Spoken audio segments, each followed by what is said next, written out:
आदाब, मैं हूं मुमताज़ आलम रिजवी और इस वक्त मौजूद हैं हमारे साथ प्रोफेसर गौहर रज़ा साहब, जो कि मारूफ शायर और साइंसदां हैं। हालात हाज़रा पर बड़ी गहरी नज़र है, ख़ास तौर से जो मशरिक़ वस्ता में हो रहा है, मिडिल ईस्ट में इस वक्त जो कुछ हो रहा है और जिस तरीके से इज़राइल एक कत्लेआम कर रहा है, उस पर हम बात करेंगे। गौहर रज़ा साहब, बहुत बहुत खैर मकदम है। आज यहाँ एक प्रेस कॉन्फ्रेंस हुई जहाँ पे पूरे फ़िलिस्तीन के इशू को उठाया गया और एक हमदर्दी का इजहार किया गया। क्या लग रहा है आपको कि ये जो कुछ हो रहा है इसका नतीजा क्या होगा? पहली बात तो ये कि सिर्फ हमदर्दी का नहीं बल्कि गम और गुस्से का भी इजहार किया गया और ये भी बात बिल्कुल साफ तरीके से ख़ास तौर से वरदराजन साहब ने रखी कि हम शर्मिंदा हैं कि हमारे मुल्क ने एब्सटेन किया वहाँ से।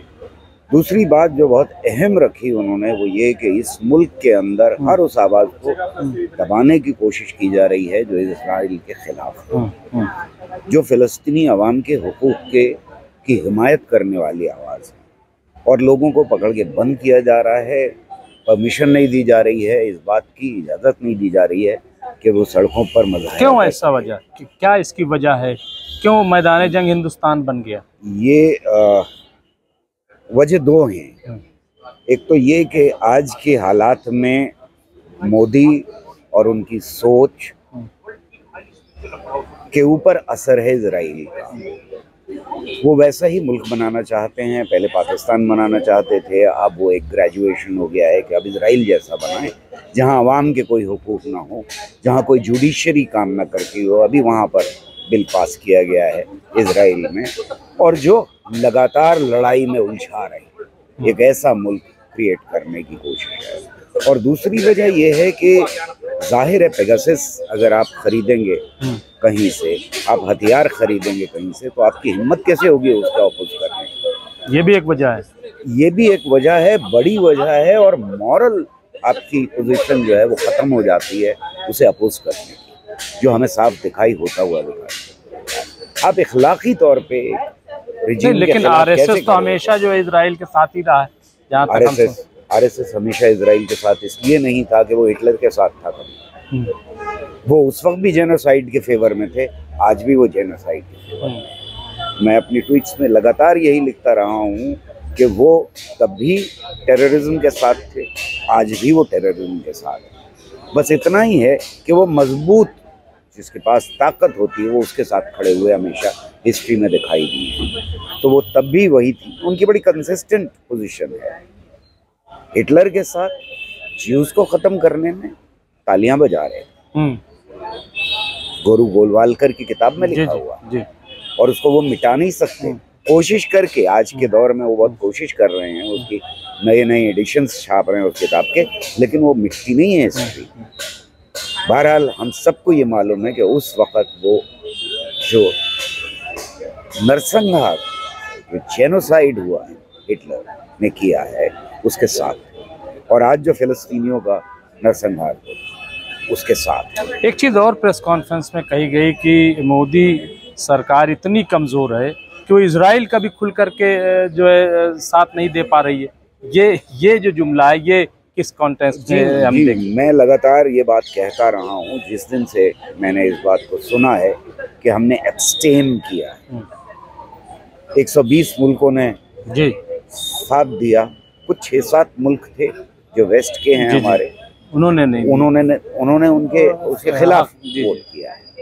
तो इसकी भी हिम्मत पूरी तरह से नहीं पड़ी। ये तो शर्मिंदगी की बात है ही कि एब्सटेन किया और वहाँ से अपनी राय नहीं रखी, लेकिन ये राय देने की भी हिम्मत नहीं पड़ी कि हम इजराइल के साथ खड़े हैं। तो ये इतनी कमज़ोर सरकार है, इंटरनेशनल लेवल के ऊपर बड़ा ढिंढोरा पीटते कि भाई यहाँ तो विश्व गुरु बनने जा रहे हैं, और विश्व गुरु हिंदुस्तान नहीं बन रहा था बल्कि मोदी बन रहे थे। ऐसे प्रोजेक्ट किया जा रहा था कि वो एक गुरु, तो क्या फेल हो गए? ये जाहिर है, दिखाता है कि बड़ा फेलियर है मोदी सरकार के। न 120 के गुरु बन पाए और न उन 5-7 कंट्रीज के गुरु बन पाए। उनके साथ खड़े इधर के रहे ना उधर के रहे, दोनों में से किसी के साथ खड़े होने की हिम्मत ही नहीं। तो ये कौन सी फॉरेन पॉलिसी? आपने तो एक जमाना देखा है, क्या ऐसा कभी हुआ है जिस तरीके से आज हो रहा है फिलिस्तीन को लेकर के? मुझे पूरा यकीन है कि अगर अब से 50 साल पहले आरएसएस को पावर मिल गई होती तो ये अपार्थाइड के साथ भी खड़े होते, ये भी अफ्रीका के अवाम के खिलाफ ही खड़े दिखाई देते, कालों के खिलाफ ही खड़े दिखाई देते। ये वहाँ पर गोरों की सरकार और अपार्थाइड के साथ होते, जिस तरह से आज इन्हें मौका मिल गया है तो इजराइल के साथ खड़े हुए। एक चीज़ और गौहर साहब की यूएनओ में 120 कंट्री ने कहा कि जंग रोकी जाए, इतना बड़ा फैसला, लेकिन उसका कोई असर नहीं। इजराइल कह रहा मानेंगे नहीं, फिर क्या होगा? इजराइल की असल में मैं समझता हूँ कि वो एक पुलिस वाला खड़ा कर रखा है अमेरिकनों ने, और इसके पीछे अमेरिका ही। अगर अमेरिका एक दिन के लिए भी हाथ खींच ले तो इजराइल की कोई औकात नहीं है कि वहाँ पर वो रोक सकें, टिक सकें। मैं अवाम की बात नहीं कर रहा हूँ, मैं वहाँ की सरकार की बात कर रहा हूँ। एक दिन भी नहीं टिक सकती वहाँ की सरकार।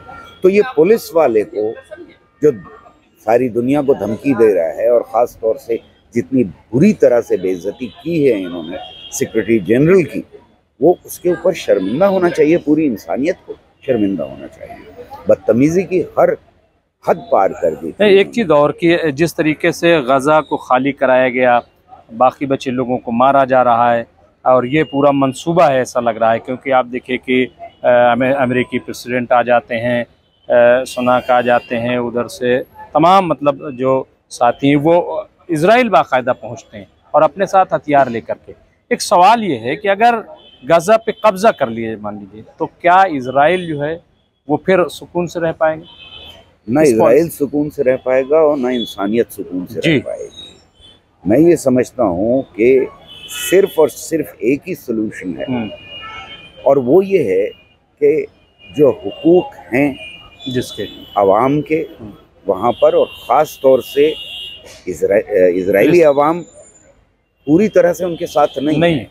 और हमें ये भी दिखाई दे रहा है कि दुनिया में बहुत बड़े पैमाने के ऊपर जो यहूदी हैं उन्होंने उसका साथ नहीं दिया। जी बिल्कुल।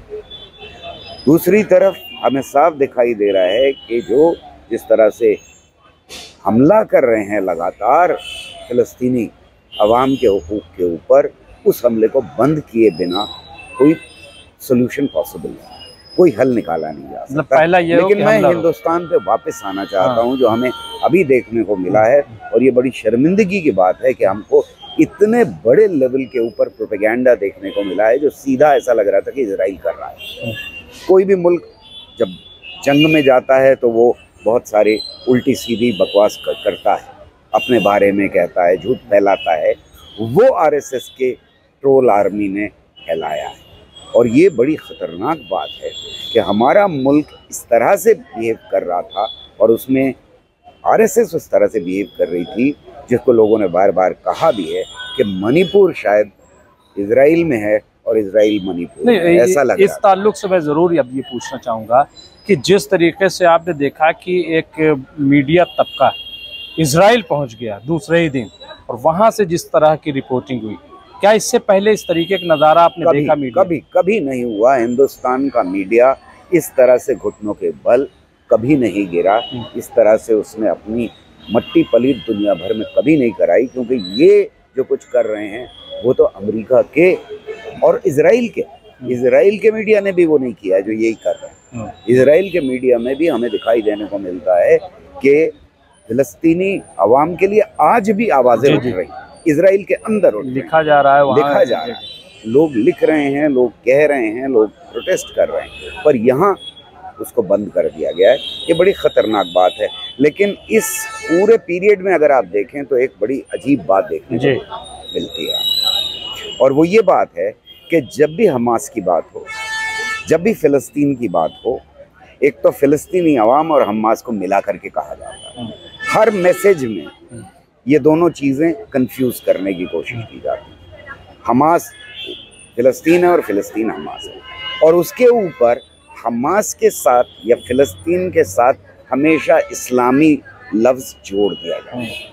आपको कोई एक ट्वीट इनका नहीं दिखाई देगा जिसमें इस्लामिक, मुस्लिम, मोमडन ऐसे शब्द ना जोड़े गए, पर इजराइल के साथ कहीं आपको किसी एक भी ट्वीट में यहूदी शब्द नहीं आता, कहीं नहीं दिखाई देगा। ये है प्रोपेगेंडा जिसको ये कर रहे हैं, जिसको ये समझते हैं कि 2024 में इनको वोट दिलाए।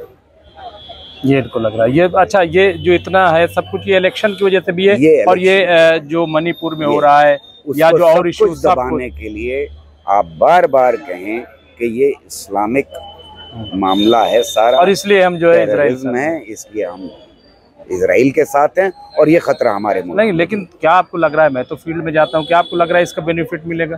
क्या बेवकूफ़ हर बार बनेगी? मैं नहीं समझता कि इस मुल्क के अवाम इजराइल के साथ हैं। हमारी एक लॉन्ग हिस्ट्री है फ़िलिस्तीनी अवाम के हुकूक के साथ खड़े होने की, और इस वक्त अगर ये आवाज़ ना दबाते तो हिंदुस्तान में भी उतने ही बड़े डेमोन्स्ट्रेशन हो रहे होते जितने यूरोप में हो रहे हैं। मुझे मालूम है कि बंगाल में बहुत बड़ा डेमोन्स्ट्रेशन हुआ है, जैसे केरला में भी हुआ, केरला में बड़ा डेमोन्स्ट्रेशन हुआ है जिसे कवर नहीं किया गया। जगह जगह हिंदुस्तान में जहां इनकी नहीं चल पा रही है, कश्मीर में भी हुआ है, और वहाँ डेमोन्स्ट्रेशन हो रहे हैं। और अवाम इस मुल्क के अपने इतिहास को भूलना नहीं जानते, वो याद रखें। बहुत बहुत शुक्रिया। तो ये थे प्रोफेसर गौहर रज़ा साहब, जिनसे बात कर रहे थे और जिन्होंने कहा कि ये जिस तरीके से हिंदुस्तान में इस मसले को उठाया गया मणिपुर को दबाने के लिए, दूसरे मसाइल को दबाने के लिए, जाहिर है इसका बेनिफिट चुनाव में नहीं मिलने वाला, क्योंकि हिंदुस्तान की आवाम आज भी फ़िलिस्तीन के साथ है। बहुत बहुत शुक्रिया।